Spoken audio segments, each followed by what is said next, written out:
In this video, I'm going to show you how to replace the motor brushes in a DeWalt cordless hammer drill. The motor inside of your DeWalt cordless drill has two separate brush assemblies, one on each side of the motor. The brushes transfer electricity to the motor's spinning armature. Because they're made out of carbon, over time they'll begin to wear down and will need to be replaced. The common signs that your brush assemblies need to be replaced are excessive sparks coming from the brush area of the motor. Also, if you pull the trigger on your drill, but the motor doesn't turn on, that can be another sign that the brush assemblies will need to be replaced. Replacing them is easy to do, and I'm going to show you how. Brush assemblies, as well as many other parts, can be found on our website. Let's get started. We'll begin by removing the battery.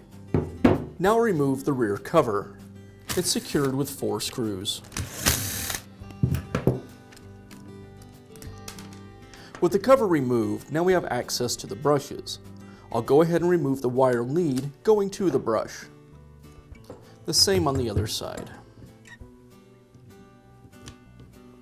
Now I can remove each of the brush holders using a screwdriver and a pair of pliers.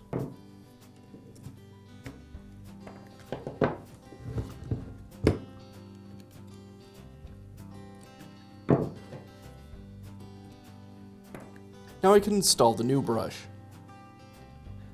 I just line up the holder with the slot in the back of the motor housing and push it in place. I'll go ahead and replace the wire lead.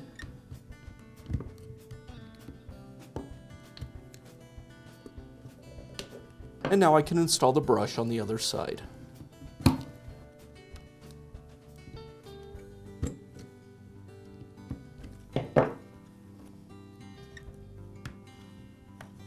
And we'll finish by reinstalling the rear cap.